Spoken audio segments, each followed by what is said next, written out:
Hey, what's going on, guys? Today we're going to be taking a look at the CUBOT X50 on my left, and on my right we do have the Samsung Galaxy A12, and both of these devices are budget devices. But if you're a huge fan of budget technology, consider subscribing and joining and get notified for more videos just like this. But if you're already a part of the crew, salute.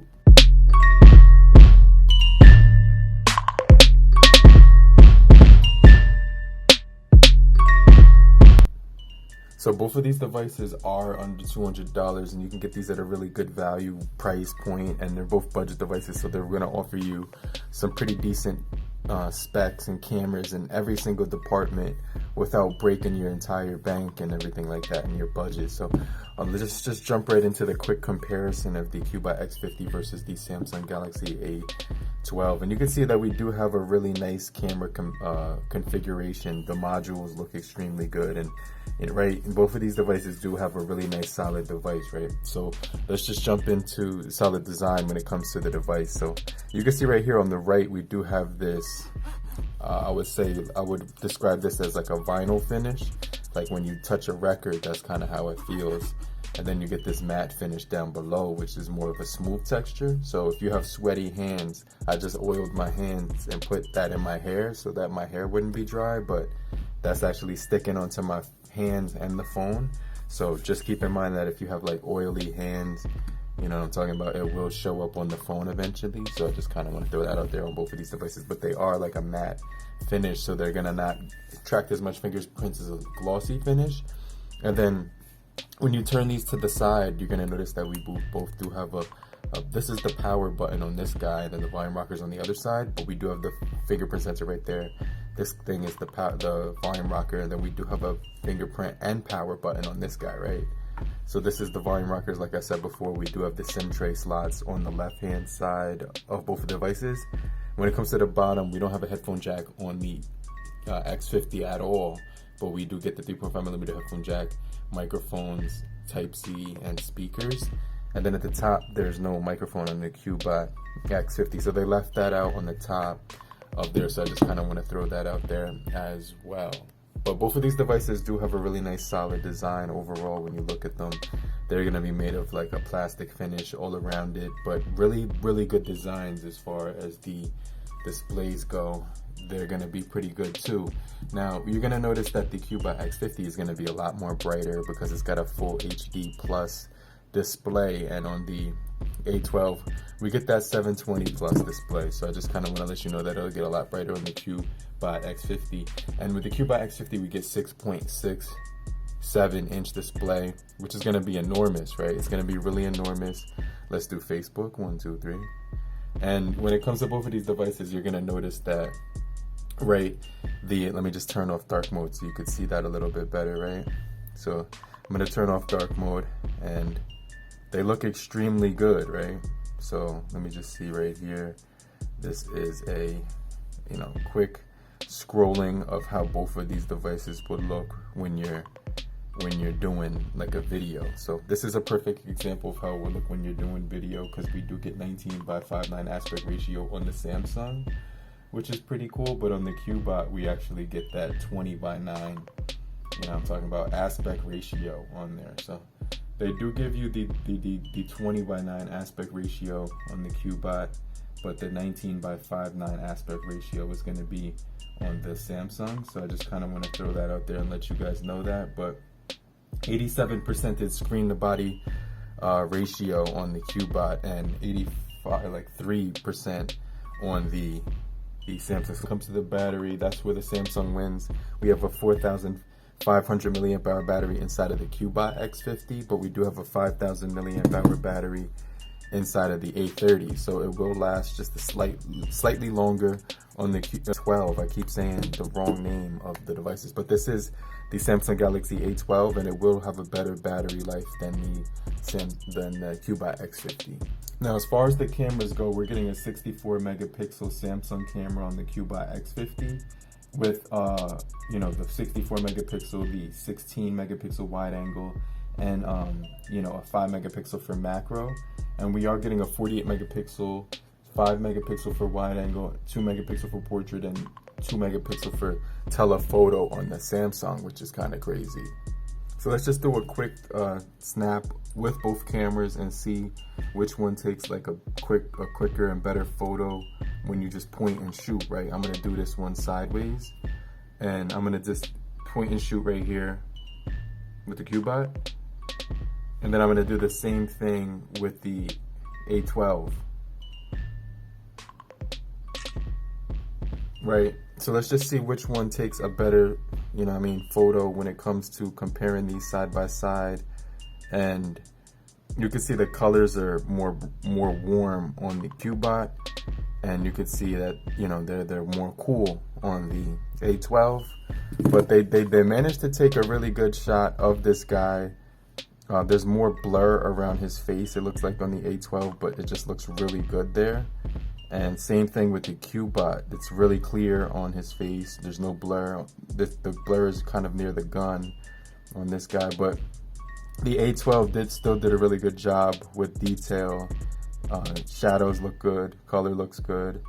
It's a little bit blurry on his face, but that's okay. And the wood on here looks a little bit more reddish than it does in real life. It's actually this color, which is on the Samsung. So you know, for colors I'd give it to the Samsung, but for details I'd give it to the CUBOT. But when it comes to the selfie photos, let's see how that goes right now.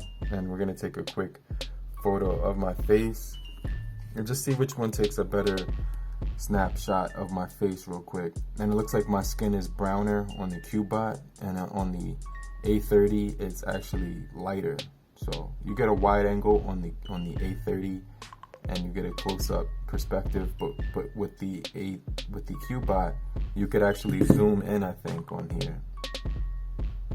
So they don't give you like a wide angle, but you can zoom in. Let me just show you what that looks like.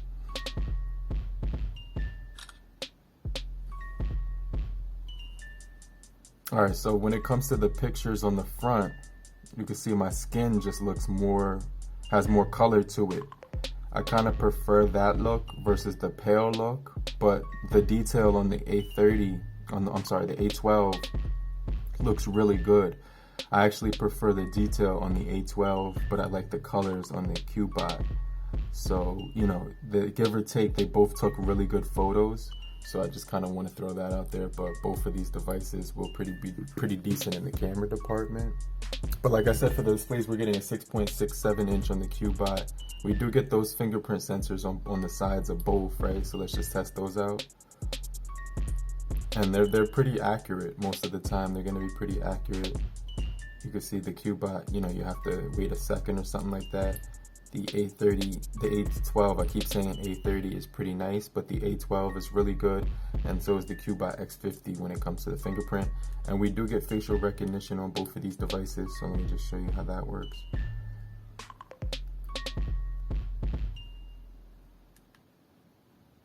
So for some reason it's not unlocking right now. Let me just try that one more time. And I guess it's like slow or something because it's not unlocking on either one of these, but they both do have facial recognition. All right, so I'm gonna register my face on here with glasses. And I kind of think that's pretty cool that you can do that. You can register your face with or without glasses. Let's just take them off for the rest of the process.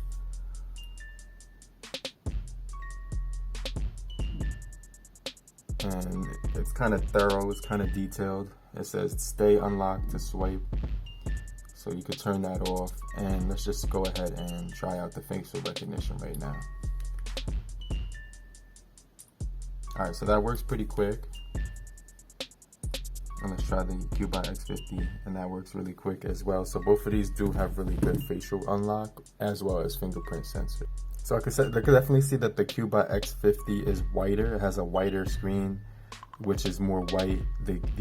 You can adjust that, but on the X50 you can adjust that. But on the Samsung Galaxy A12, you can go into, you know what I mean, it doesn't have anything where you can really adjust that either. So, you know, you get the light dark mode without the brightness, eye shield, and that's pretty much it. You can't really adjust the temperature, but it's a little bit more white on the CUBOT X50. So I just kind of want to throw that out there. So let's do Instagram, 1, 2, 3. And basically, when it comes to these displays, we have a 6.5 inch display on the A12, 6.67 inch on the X50, and you can see the color difference, right? The X50 is brighter, more saturated, and it just pops out more. I'm now, when you look at this one at an angle, the A12, it will dim. But when I'm doing that with the X50, it's not dimming. We get 20:9 on here on the X50, but 19:5.9, like I said before. And we do get a TFT LCD IPS display versus the LCD IPS display, but we also do get 1080x2400 versus 720x1560, and we do get 264 pixels on the A12 versus 395 on the CUBOT X50. So it's going to be a lot more bright on the X50, and you can see that punch hole notch on the top versus the V notch on the top of the, you know what I'm saying, of the, they're both different, but the brighter screen on the X50, and you know what I mean, you could notice that, and better viewing angles on the X50, and it's a lot more white on there as well. Now when it comes to the X50, it's great for when it comes to gaming. We get 8 GB of RAM, 128 GB of internal storage, smooth and high frame rate, and we also do get, you know, besides that, we do have the Helio P60 coupled with the ARM Mali G72 MP3, which is going to give you 700 megahertz of speed, which is pretty good. And it's pretty good when it comes to the RAM management, because that means it's going to fly and be able to power through. It's going to be able to pretty much power through most games that you play on. And another thing I like about this device, it does have all these sensors: the accelerometer, NFC, pedometer, gyroscope, compass, light sensor, accelerometer. You know what I mean?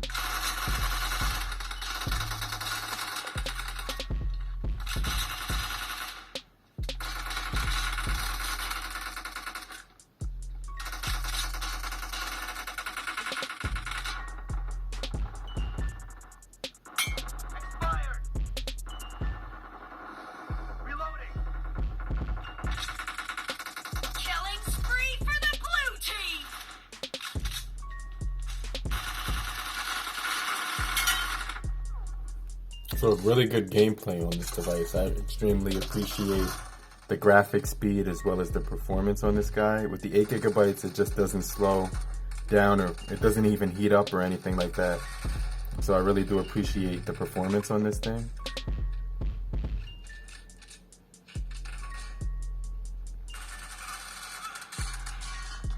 Now when it comes to the A12, it doesn't have as good as graphics as the CUBOT X50, so I just kind of want to throw that out there. We get smooth and medium, and when you play on this device, the screen isn't as bright, but it's still pretty decent when it comes to the gameplay. We also do have a 14nm processing chip coupled with the Helio P35 processing engine, which is the processor, and for the graphics we have the PowerVR GE8320 with 4 GB of RAM coupled along with the 64 GB of ROM as well. This device does also include the proximity sensor, light sensor, and accelerometer as well. But let's just test out the A12 real quick in comparison to the X50. And the screen doesn't look as bright, but it still moves plenty fast. It's not going to be as clean or smooth, but what it will be is very accurate and clean when you're gaming on here. You won't really have any headaches. The 4 GB of RAM coupled with the, you know what I'm saying, the 64 is plenty when you want to use this device for gaming, and I haven't had any issues or stutters at all, so it's actually a really good device.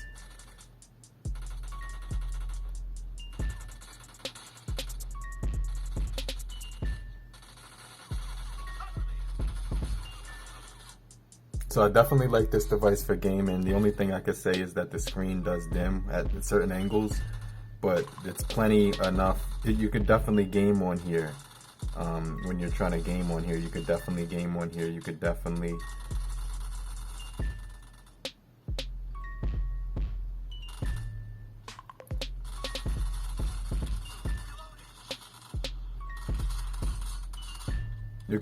get some kills on here, and you can definitely compete with this device. I could definitely say it's pretty smooth and it does hold up pretty well when it comes to the graphics department. Now, as far as multitasking and stuff like that, I could definitely say that the X50 is going to be more powerful, but I like the tools like the side edge panel right here, right? Because you're going to be able to shortcut and get through multitasking a lot quicker, right? It's just going to be more convenient when you want to get into that. But right, the 8 gigabytes of RAM on here just extremely flies through anything you throw with it, and you literally can have like double the speed that the A12 has, because it has double the amount of random access memory, which is RAM. So I really like that part about it, and I really like the screen on this device is huge, and they both have pretty decent cameras. You get that telephoto camera on the A12, which is pretty crazy that you don't get on most budget phones. So the fact that Samsung included a telephoto on this phone is pretty crazy. And that's one of the biggest reasons to get the A12, I think, because if you're looking at photos, you can mess around with the telephoto camera on here. I think that's pretty cool. You could get distance, so you can get up to 10 times zoom on here. I'm going to take a shot with that. And then I'm going to do like 4 times and show you what that looks like, right? Because that's crazy that they do offer that. So this is, what's this, 4 times? It was blurry, but look at the 10 times. It just zoomed in all the way, optimal image zoom. And that's pretty crazy that it has that. It's really cool that I like about the A12. But let me know what you guys think about both of these devices. Leave a comment down below and let me know. And I'm going to get right back with you and see you in the next video. And I'll check you guys later. Peace.